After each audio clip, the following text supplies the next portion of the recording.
It, inside of the object structure, leverages the credentials of SQL Server Management Studio to send Twitters. Or UDP packets or email. This is just a nice data exfiltration tool. So once you're inside of your target, you can migrate around until you find an application that does have rights to get out. And so here's a Metasploit payload that we developed. All right, so I'm not much of a .NET programmer, but I do like Metasploit quite a bit. And I like getting Metasploit integrated with as much stuff as possible. So we thought it would be really cool if you could go from one machine to another remote machine using any arbitrary exploit that you had that you could get from Metasploit any way you can find in, and then do in-memory remote.NET code injection to the remote machine through that. So we set out to do that. So what we wrote was essentially just a C++ shim that right now it's a interpreter extension, but you can do it, it's just a DLL, so you can just use the IRB load library call to load it up. You don't actually have to write your own interpreter extension if you don't want to. And that will spin up .NET from within whatever process that you've migrated to. So now you can execute arbitrary C# if you feel like it, and you don't have to write your payloads in C++ if you're attacking a C# application. So we just have a VM over here that's got SQL Server Management Studio running on it. And I should get remote desktop to that.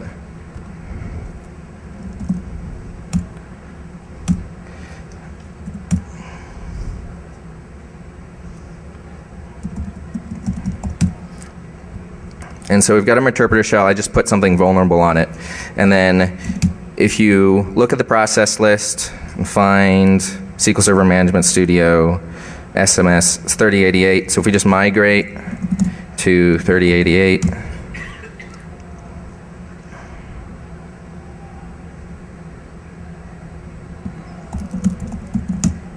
that's just the boilerplate interpreter extension that they wrote. And then I just wrote this command alive that spins up .NET and then whatever payload that you have. So you can write anything that has some C# in it and a void main, and this will just execute it for you inside that C# application. So the thing you saw before that attacked SQL Server Management Studio that twittered your password, if we look at the login here, oh, it would have worked if this was open. There, so let's try it again. Is it there? Yeah, so there's the asterisk on the SQL Server Management Studio. So now you don't have to do any of the work of figuring out how to get .NET running within a C# process or anything like that. It's all there for you, and you can just deliver Metasploit payloads in .NET now, which I thought was kind of cool. And it never touches disk, because the .NET Metasploit people did all that great stuff with DLL injection, and that's essentially underlying how this works, as you DLL inject into some process, and they're doing all the fancy reflective DLL injection stuff. And then we leverage that and spin up .NET inside. And it's pretty cool, I think.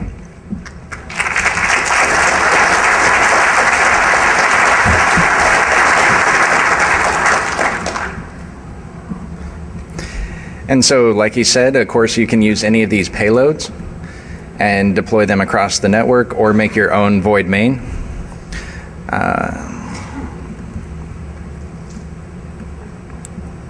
So, now that you've successfully pwned, you can pretty much do anything you want. Anything in .NET can now be done.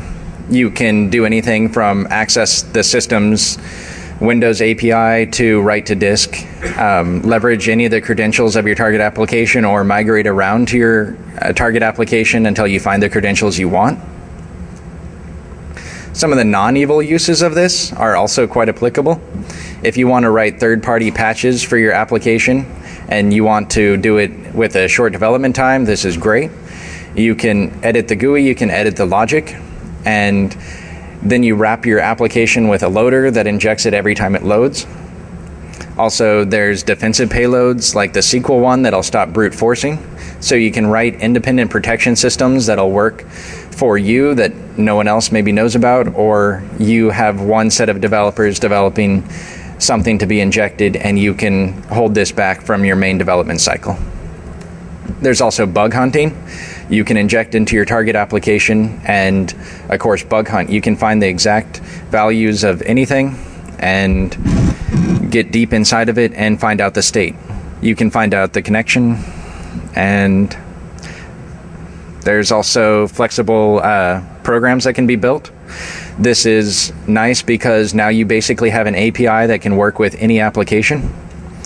Instead of worrying about how do you connect to a target application, you reach straight down inside of it and access any part of it you wish. This is specifically nice when you're maybe trying to figure out how an API works. You can reach inside of it and literally dig around inside of it until you understand it, or even remold it to add a new API. So the things that can slow this attack, there's a little bit of framework security, but that's not any concern. Some people say they're trying to make defensive countermeasures, but of course you can attack their countermeasures, or since this is basically loaded at a specific instance in time, you can wait till all of your authentication is done and the defensive countermeasures have all spun down, and then inject into the application and get your work done and possibly unload from memory. A lot of the hacks that you can do are merely rewiring. You don't actually have to add code to your target. So you can get in, rewire your target, and then get out. And so you won't be resident in memory anymore. Also, bad programming design can make this really hard. When you find a program that has vestigial buttons and classes all over the place for no apparent reason, you can get pretty lost. And other bizarre development cycles. But as a whole, most programmers have a pretty clean design in high-end apps, so you can get around pretty logically. And I'm hoping that development cycle will spin up and we'll be developing a better way to walk around the objects and attack them that way. Was there one more? Oh, okay, so how do I get paid from this?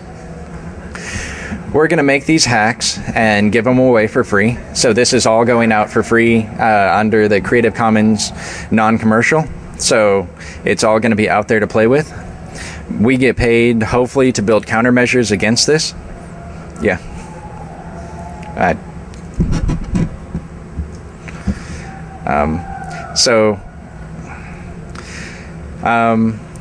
Basically, we get paid by building countermeasures. So if a company would like to get this, they would be able to hire us as contractors to come in and protect their system from this or add additional protection.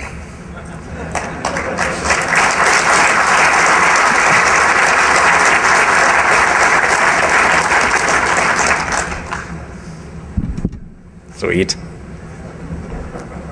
So, some of the people that really helped with this, on Coding the Wheel, James Devlin, Soren Serban, they did some nice research, and Erez Metadlaza, he did the attacking the framework, some really nice stuff. Thanks to some of my good friends that added to this. And check out the book, Managed Code Rootkits.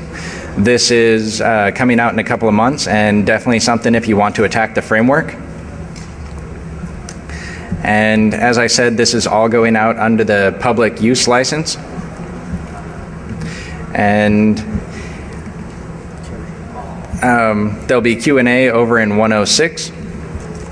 And some of the additional payloads, if you want to watch, we can run over them. Okay, we want to show Twitter real quick.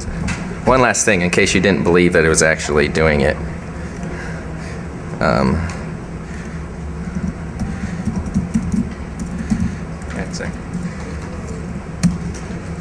So when you log into your SQL server every time now, it shows you your SA password in black hat.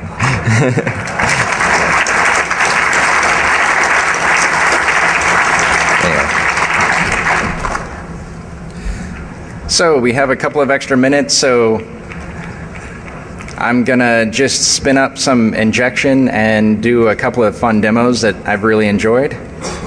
So we can basically at this point intermix applications, of course.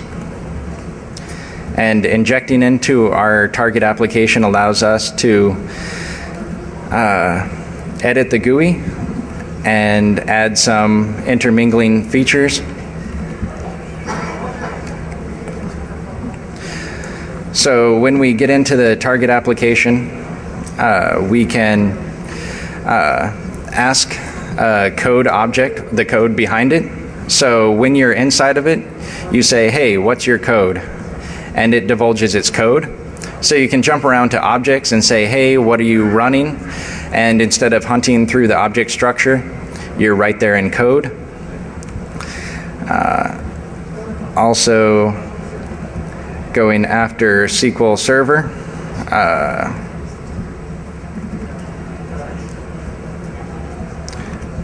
We'll inject into that.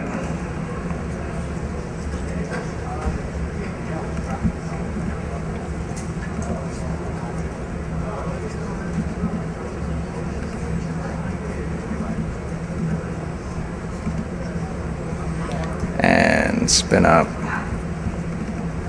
the communication console. Pretty much the same hacks. Leading. I guess I lost a couple of payloads. Okay, well, thank you very much for coming to my talk. Hope you enjoyed it.